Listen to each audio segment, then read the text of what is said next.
Et justement, je te propose d'aborder un petit peu le deuxième thème, Ouais. c'est-à-dire donc ce passage vraiment du salariat à l'entrepreneuriat slash freelancing. Comment ça t'est venu? J'imagine qu'il y a une période où tu jonglais un petit peu peut-être entre les deux. Au début d'une activité, c'est généralement ça. C'est quoi, on va dire, qui t'a donné l'impulsion et voilà, comment t'as vraiment démarré ça?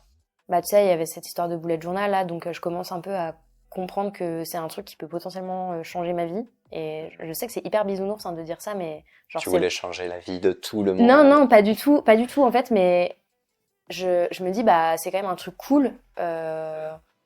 C'est le cool de le partager. Et en fait, il y a aussi un autre facteur purement égoïste, c'est qu'à ce moment-là, je suis dans un job qui me plaît, mais qui me fait pas non plus vibrer à haute fréquence, quoi, tu vois. Et du coup, j'ai beaucoup de temps libre parce qu'en fait, j'ai un job où globalement je bosse de 9h à 17h, mais c'est assez chill, tu vois. Et j'ai envie de. Enfin, je crois qu'à ce moment-là, il y a aussi le côté un peu challenge qui me fait kiffer. Et du coup, je te commence à partager mon organisation sur Instagram. Euh, pour le kiff, hein, vraiment purement. J'avais aucun objectif de business derrière. Moi, j'avais jamais entendu parler de business en ligne. Je m'étais jamais vue entrepreneur dans ma vie, donc voilà. Je commence à partager ça en anglais et en français. Ça Pourquoi fait ce choix des deux langues? parce qu'en fait, je crois que je consommais beaucoup de contenu en anglais sur le sujet. Il y avait très peu de contenu en français. J'ai pas réfléchi, tu vois, genre c'est pas un choix que j'ai fait. Je me suis pas dit alors attends, vas-y, je vais partager sur Instagram, quelle fréquence, machin. Non, pas du tout. Enfin, ça s'est fait de manière complètement organique. J'ai pris des photos de mon carnet, je les ai postées. Voilà. Donc en gros, voilà comment ça s'est passé. Et là, à ce moment-là, le bullet journal, c'est le peak time, tu vois, du bullet journal dans sa hype. Euh, Voici la courbe du journal, hop, et là. c'est ça. Mais je pense qu'il y a encore beaucoup de gens qui l'utilisent, mais c'est juste qu'on en entend plus forcément beaucoup parler. Mais du coup, en fait, j'arrive au moment où on n'en entend pas encore trop parler en France et au moment où aux États-Unis ça prend vraiment, tu vois, la mayonnaise prend vraiment. Et du coup, il y a plein de gens qui viennent s'abonner à mon compte Instagram, donc je commence à avoir tu vois, une petite communauté qui se fait, etc. Je me sens à l'étroit sur Instagram pour écrire des trucs, donc j'ouvre un blog à côté. Là, à ce moment-là, je suis toujours salariée. Et donc, voilà, je partage régulièrement, juste pour le kiff de partager. C'est cool. Et en fait, au bout d'un moment, bah, du coup, il y a des marques qui commencent à venir me voir, me dire, bah, tiens, on pourrait faire une collaboration sur ci, sur ça, tu pourrais écrire des articles pour nous, etc. Et donc, en fait, je fais mes premiers devis et mes premiers euros avec pas tellement le bullet journal, pas tellement mon contenu, mais en fait, l'expertise que je suis en train de développer.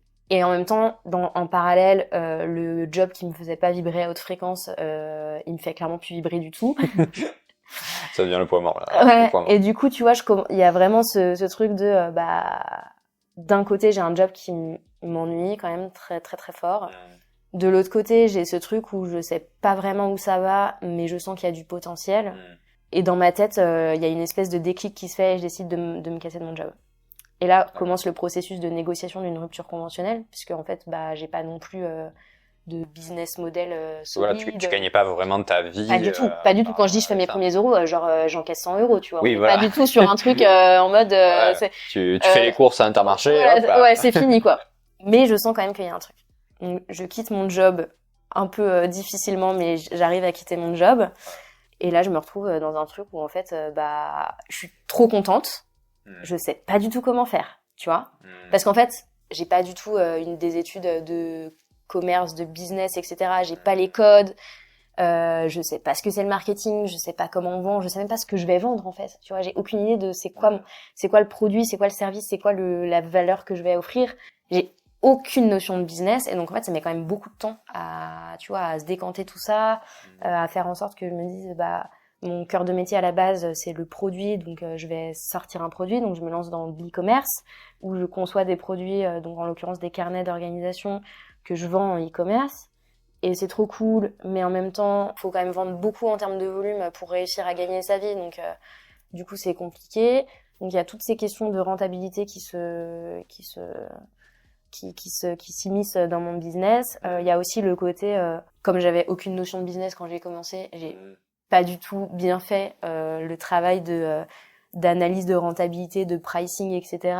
Donc je me retrouve dans une situation où en fait mon produit, je suis obligée de tout gérer toute seule parce que j'ai pas les moyens de déléguer, tu vois. Ouais. En termes de rentabilité, voilà. Temps, ouais.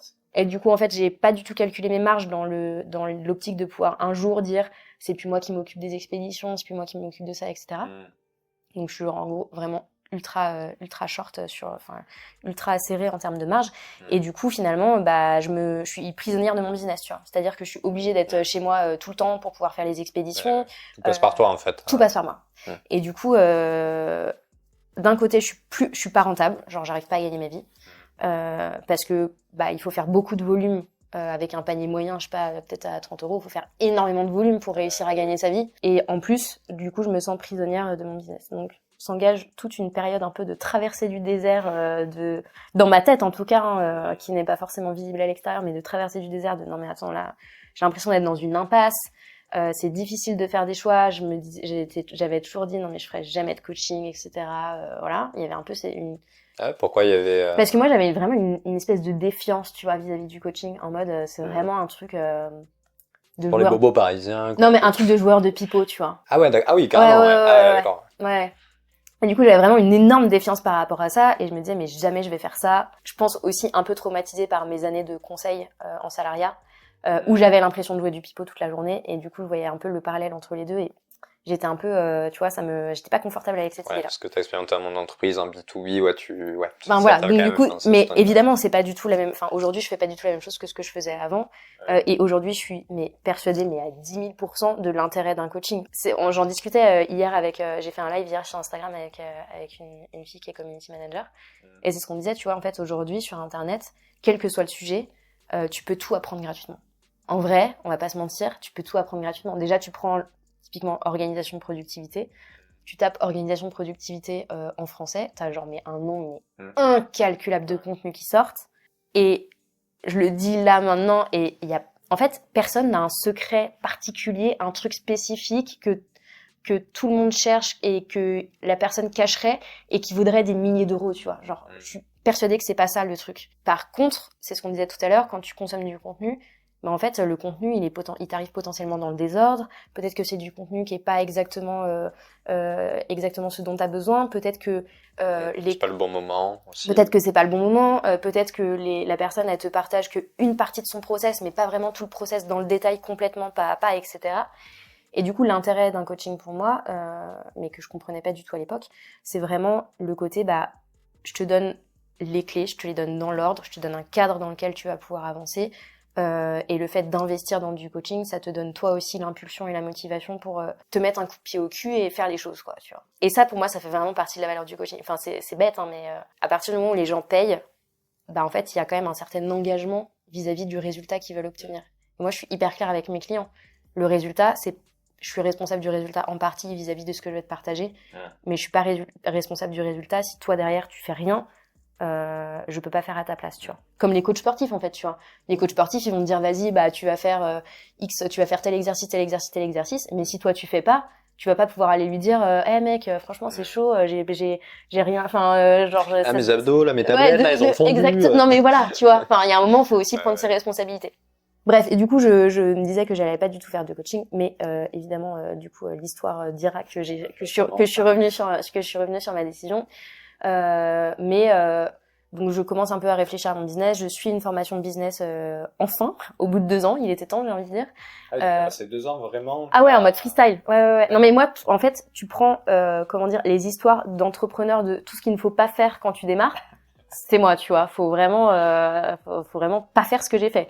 Je suis partie de mon job sans avoir aucun plan précis, sans avoir de business model, sans avoir aucune idée de comment est-ce que j'allais gagner ma vie. Je suis partie sans avoir aucune notion de marketing, de quel produit j'allais vendre, enfin produit, service, tu vois, tout ça, mais j'en avais absolument aucune idée. Ouais, en fait, t'as brûlé tes bateaux derrière toi. Ouais, mais complètement. C'était, enfin voilà, je le regrette absolument pas parce que ça a aussi été une période hyper cool sur plein d'autres aspects, mais voilà. Donc du coup, donc je décide finalement de me dire, le produit c'est cool, mais en fait j'ai besoin de contact avec les gens, de les accompagner plus loin, de leur transmettre plus de choses, donc je voudrais faire différemment. Et du coup je réfléchis pas forcément à du coaching, mais plutôt à des programmes d'accompagnement, des programmes de formation. Donc je commence par là. Et puis je passe une certification de coach.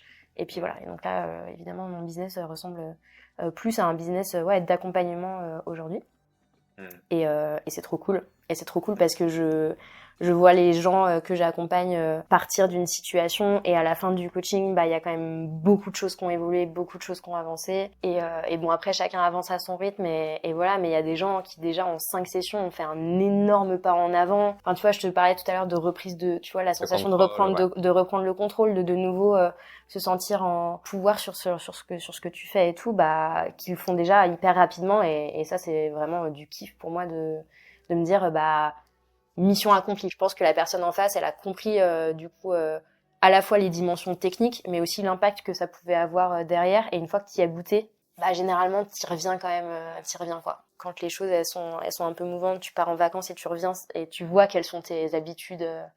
Des habitudes vraiment fondamentales, des trucs qui sont ultra ancrés. Bah c'est tout ce que je souhaite à mes clients et aux personnes que j'accompagne, c'est de réussir à ancrer ces trucs-là. C'est ça le travail le plus difficile généralement, hein, c'est d'ancrer les choses mais c'est aussi pour ça que je propose généralement des accompagnements longs parce que ça permet d'avoir toutes ces périodes de bah je suis partie en vacances et je suis revenue et en fait c'était exactement, c'était le freestyle quand je suis rentrée et du coup la question c'est quelles sont les habitudes que t'avais avant les vacances, qui te permettaient d'avoir cette sérénité, d'avoir ce fonctionnement. Et vas-y, on les reprend. Et vas-y, et c'est pas grave. Et c'est pas grave si à un moment tu te prends les pieds dans le tapis et tu te casses la figure et les habitudes elles partent un peu aux oubliettes. Quand tu sens que ça commence à devenir trop compliqué de gérer, que tu te sens de nouveau un peu dépassé par les événements, bah reviens à ces habitudes-là et c'est ça qui fera la différence. Et voilà, et c'est toujours pareil, hein, t'as un système de va-et-vient tu prends l'habitude, tu la perds un petit peu, tu la reprends, tu la perds, mais en fait à chaque fois que tu la prends, tu l'ancres quand même un peu plus et je suis persuadée qu'au bout d'un moment, tu vas pas prendre des habitudes sur un système ultra compliqué avec 150 étapes par jour. Voilà, mais par contre, tu auras des fondamentaux qui feront la différence. Ouais, puis comme tu as dit, c'est vrai que c'est en général des choses qui sont relativement simples, que comme tu dis, tu peux trouver gratuitement sur Internet, mais après, c'est l'application, en général, en fait, qui est difficile. C'est toujours ça.